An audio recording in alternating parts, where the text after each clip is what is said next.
O ar quente de junho em Divino Socorro, no coração de Pernambuco, tem um cheiro próprio. É uma mistura de terra seca, fumaça de vela e da fé fervorosa que toma conta da cidade inteira todo dia 13. Mas naquela noite, exatamente às 19h03, um novo elemento se misturou a essa atmosfera: o silêncio. Não o silêncio respeitoso da procissão, mas um silêncio absoluto, um vácuo que se formou dentro de uma única pessoa e que logo se espalharia como uma onda de choque por toda a multidão.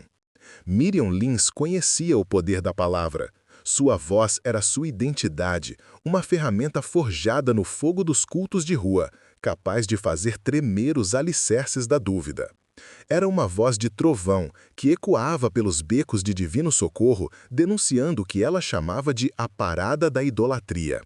Naquele instante, com o andor de Santo Antônio parado a poucos metros de seu portão, Miriam abriu a boca para proferir o golpe final, um versículo de condenação que selaria sua vitória espiritual sobre a tradição da cidade. Mas o que saiu não foi um som, foi um sopro oco, um fantasma de ar onde antes morava a tempestade. O ato que antecedeu essa mudez durou menos que um piscar de olhos, mas foi gravado a fogo na memória de todos que viram. Ela cuspiu. Um ato rápido, preciso, direto no rosto de madeira do santo centenário que navegava sobre um mar de gente. O som não saiu de sua boca, mas um grito coletivo de espanto saiu da multidão. O silêncio que se seguiu foi mais pesado que qualquer sermão que ela já tivesse pregado. Mas a história daquela noite não começou ali, naquele confronto. Começou horas antes, com os sinais que a fé de Miriam, tão certa de si mesma, a impediu de enxergar. Pela manhã, o primeiro aviso veio na forma de um gesto de paz. Dona Elvira, sua vizinha católica de uma vida inteira, bateu em seu portão, com um sorriso cansado e um pãozinho de Santo Antônio recém-abençoado na mão. Para você, Miriam, que o santo nos dê paz. A resposta de Miriam foi um gesto duro, a mão espalmando o ar. Não me alimento com migalhas de demônios, Elvira. Guarde suas idolatrias para si.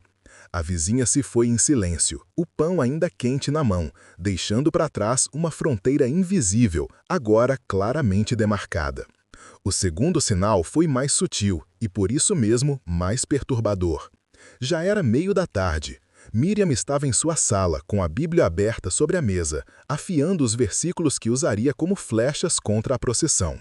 Foi quando o cheiro a atingiu. Um perfume denso e adocicado de lírios frescos, que pareceu brotar das paredes, do chão de cimento queimado. Não havia flores em sua casa. Nunca houve. O aroma era tão real, tão presente, que por um instante ela se levantou, procurando a origem daquela invasão. E foi o cheiro que destrancou uma porta em sua memória, uma porta que ela mantinha trancada há anos.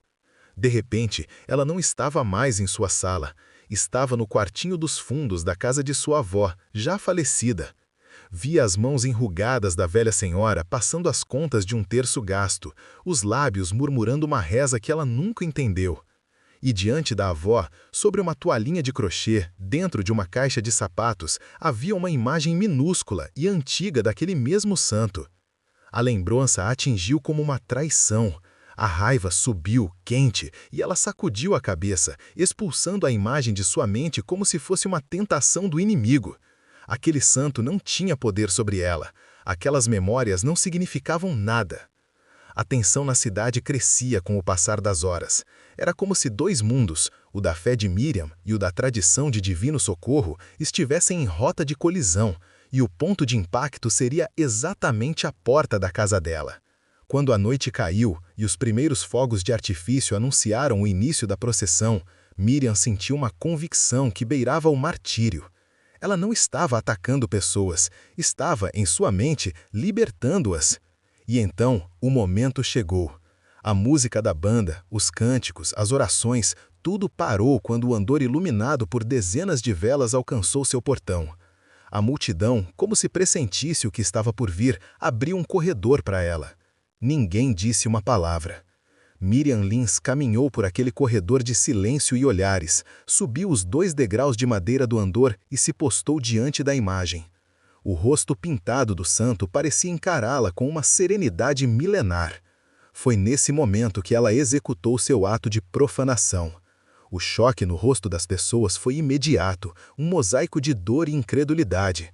Mas o choque maior foi o dela, porque logo após o ato, ela ergueu a cabeça, pronta para gritar sua justificação, para declarar sua guerra santa. E sua voz, a sua arma mais poderosa, a essência de quem ela era, simplesmente não existia mais.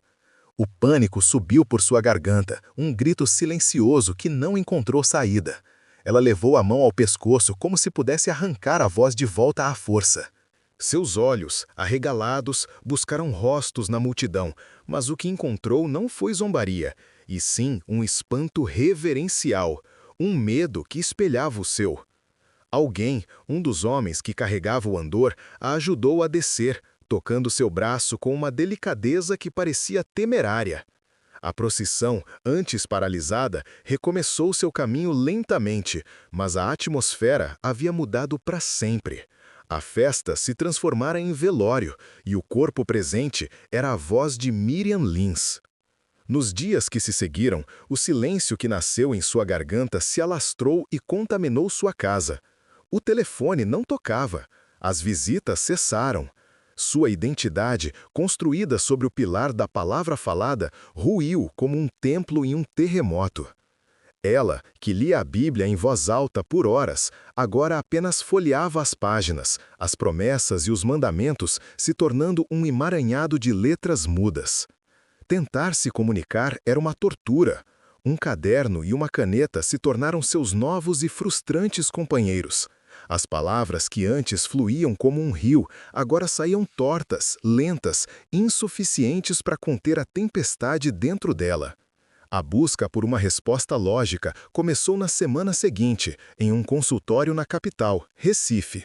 O nome na porta de Mogno era Dr. Arnaldo Mendes, o mais respeitado otorrinolaringologista do estado. Um homem de ciência, de fatos, com mais de 30 anos de carreira e nenhuma paciência para superstições do interior. Miriam sentou-se diante dele, escrevendo sua história no bloco de notas, enquanto ele a observava com um ceticismo profissional. Ele realizou todos os exames imagináveis. A laringoscopia mostrou cordas vocais perfeitas, rosadas, sem qualquer sinal de inflamação, paralisia ou nódulos. Eram, nas palavras dele, cordas vocais de livro. Ele pediu exames neurológicos, ressonâncias, tomografias. Tudo voltava impecavelmente normal. Após a terceira consulta, com uma pilha de exames sobre a mesa que atestavam sua saúde perfeita, Dr. Arnaldo recostou-se na cadeira, tirou os óculos e massageou a ponte do nariz. Dona Miriam, ele disse, com a voz cansada de quem se rende ao inexplicável, fisicamente não há absolutamente nada de errado com a senhora. Seus pulmões, sua laringe, seu cérebro, tudo funciona. O diagnóstico que posso lhe dar é de afonia funcional. A voz sumiu por um gatilho, provavelmente um choque psicológico extremo. Mas a natureza súbita, total e persistente do seu caso é algo que eu nunca vi em toda a minha carreira. Para a medicina, ela era um enigma. Para divino socorro, ela era a prova viva de um milagre às avessas. Aquele diagnóstico, ao invés de trazer alívio, foi a pá de cal em sua esperança. Se não havia causa física, não havia cura médica. O problema não estava em seu corpo, mas em algo mais profundo, algo que a ciência não podia tocar. Se a busca por respostas que desafiam a lógica te move, inscreva-se agora, porque é na ausência de explicações que o verdadeiro mistério começa a se revelar. De volta a Divino Socorro, Miriam se tornou uma reclusa. A comunidade que antes a ouvia com fervor, agora a olhava com uma mistura de pena e temor. As crianças paravam de brincar quando ela passava. As vizinhas, que antes debatiam teologia com ela sobre o muro, agora apenas acenavam de longe com um olhar triste. Ela era um tabu ambulante, a mulher que desafiou o santo e foi silenciada. Sua própria igreja, o pequeno salão que ela mesma ajudara a erguer, tornou-se um lugar estranho. Sem sua voz para liderar os cânticos e pregar o sermão, os cultos perderam a força. As pessoas tentavam ser gentis, mas o olhar delas dizia tudo. Como pode uma profeta de Deus ser emudecida por um ídolo de madeira? A dúvida se infiltrou na fé de seus seguidores, e lentamente eles também se afastaram. O Calvário era, acima de tudo, interno. No silêncio de suas madrugadas insones, ela travava uma guerra com Deus. Por quê? Era um teste? Uma punição por sua arrogância? Ou, o pensamento mais aterrorizante de todos, seria possível que ela estivesse errada? Que o poder que a silenciou não era demoníaco, mas divino de uma forma que ela não conseguia compreender? Ela jejuou, orou em silêncio, abriu a Bíblia aleatoriamente buscando uma resposta, mas as palavras sagradas pareciam zombar de sua mudez. A fé que fora sua armadura, agora era sua câmara de tortura. O Deus que ela pregava com tanta certeza parecia ter-lhe virado as costas, deixando-a sozinha no vazio ensurdecedor que ela mesma criara. Passaram-se 3 semanas, 21 dias de um silêncio que pesava mais a cada amanhecer. A frustração deu lugar ao desespero, e o desespero começou a corroer as fundações de sua alma.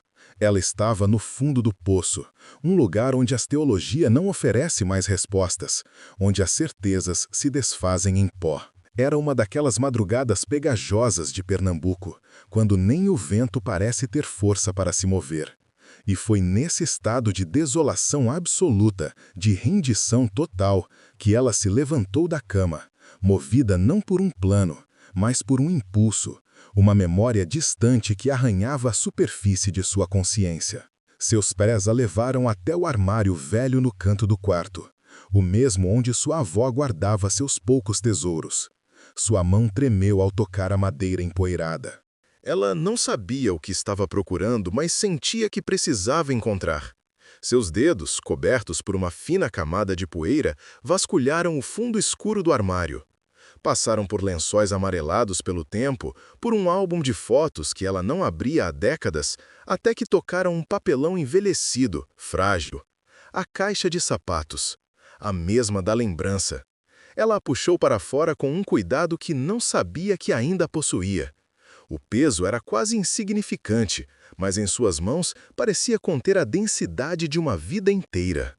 Sentada na beira da cama, sob a luz fraca de um abajur, ela levantou a tampa. O cheiro de guardado se misturou ao ar parado do quarto. E lá dentro, aninhada em um pedaço de algodão que já fora branco, estava a pequena imagem de Santo Antônio. Era menor do que ela se lembrava, a pintura gasta pelo toque constante dos dedos de sua avó, o rosto do santo e do menino em seu colo, quase lisos, transformados em uma abstração de fé pela devoção de outra pessoa. Não foi um ato de fé que a fez pegá-lo, foi um ato de rendição, um reconhecimento de que sua própria força, sua própria certeza a haviam levado àquele abismo de silêncio. Segurando o pequeno objeto de madeira na palma da mão, o nó em sua garganta se apertou, mas desta vez não era o nó da mudez, era o nó do luto, da saudade, da culpa. As lágrimas que ela segurou por 21 dias finalmente romperam a barragem. Caíam silenciosas, quentes, molhando a madeira gasta do santinho. Ela chorou por sua voz perdida, chorou por sua fé abalada, chorou pela avó que amou e cuja fé ela desprezou. E no auge daquele desespero, quando não havia mais nada a fazer senão sentir, a manifestação começou. Primeiro veio o calor. Não era a quentura de sua própria mão, mas um calor suave que parecia nascer de dentro da madeira, subindo por seu braço, alcançando seu ombro e descendo até sua garganta. Era uma sensação física, inconfundível, como se dedos invisíveis estivessem gentilmente desfazendo a amarra que prendia sua voz. Ela fechou os olhos, entregue àquela sensação que não tinha explicação lógica. E então o cheiro voltou. Aquele perfume avassalador de lírios frescos, mais intenso do que nunca, encheu o quarto, impregnando o ar, as cortinas, sua própria pele. Era tão real que parecia ter peso e cor. No silêncio de sua mente, não houve uma voz trovejante, nenhuma acusação, nenhuma ordem. O que ela sentiu foi uma onda de compreensão, Uma paz que não vinha de versículos decorados, mas de um lugar muito mais antigo e profundo. Era a certeza de que seu ato de ódio havia sido recebido não com vingança, mas com uma paciência infinita. Era um entendimento que transcendia as fronteiras que ela mesma havia construído entre o sagrado e o profano. Movida por um impulso que não era seu, ela abriu a boca. Não para pregar, não para condenar, não para se justificar. Ela tentou sussurrar a única palavra que importava naquele universo que se reconfigurava dentro dela. A primeira letra arranhou sua garganta seca, uma faísca em meio à escuridão. A segunda veio com um sopro de ar. A terceira com a vibração que ela não sentia há semanas. Perdão. A voz saiu. Fraca, rouca, um fiapo de som no silêncio da madrugada. Mas era a sua voz. Ela levou a mão trêmula à garganta, sentindo a vibração. Tentou de novo, mais alto. Perdão. O som ganhou corpo. Era real. O choro agora era de choque, de alívio, de um temor reverente que ela nunca havia experimentado. O milagre não estava apenas na devolução de sua voz, estava na palavra que a libertou. Se essa jornada de transformação te toca de alguma forma, inscreva-se agora, porque o que acontece quando uma voz é devolvida é tão importante quanto o motivo pelo qual ela foi tirada. A noite se arrastou, mas Miriam não dormiu. Sentada na cama, com a pequena imagem ainda na mão, ela sentia as palavras voltando, uma por uma, como pássaros retornando ao ninho. Ela falou o nome de sua avó, falou o nome de seus pais, falou versículos da Bíblia, não mais como armas, mas como canções de ninar para sua alma assustada. A voz estava ali, frágil, mas inteira. E com ela uma clareza esmagadora. Aquele silêncio não fora uma punição, fora uma sala de aula. Aquele milagre não era um ponto final, era uma convocação. A cura privada exigia uma reparação pública. Não bastava ter sua voz de volta, ela precisava usá-la para consertar o que havia quebrado. O orgulho que a levou a cuspir na imagem precisava ser desfeito com um ato de humildade de mesma proporção. A ofensa que ela cometeu diante de centenas de pessoas precisava ser reparada diante delas. Quando os primeiros raios de sol pintaram o céu de divino socorro, a decisão já estava tomada. Não era uma decisão fácil. Era talvez a coisa mais difícil que ela já faria em sua vida. Significava caminhar em direção ao território inimigo, desarmada de sua antiga arrogância. Significava se expor, se humilhar, admitir seu erro para as mesmas pessoas que ela havia julgado com tanta dureza. Ela se levantou, guardou a pequena imagem de volta na caixa de sapatos, não mais como uma relíquia esquecida, mas como um marco de sua jornada. Tomou um banho, vestiu uma roupa simples e pela primeira vez em semanas abriu a porta de sua casa não para se esconder, mas para caminhar em direção ao coração da cidade. Seus passos eram firmes na rua de paralelepípedos. O destino era um só, a paróquia de Santo Antônio, a mesma igreja que por tanto tempo ela chamou de templo de idolatria. A missa da manhã estava prestes a começar. A porta de madeira maciça da paróquia rangeu, um som que pareceu ecoar mais alto que o órgão que tocava suavemente lá dentro. Os poucos fiéis presentes, na sua maioria senhoras de idade e alguns trabalhadores em busca de uma bênção antes do dia começar, viraram-se. O murmúrio foi instantâneo. Era ela, a mulher que emudeceu. Miriam não olhou para ninguém. Seu foco estava no altar, onde a imagem grande, a mesma da procissão, repousava em seu lugar de honra.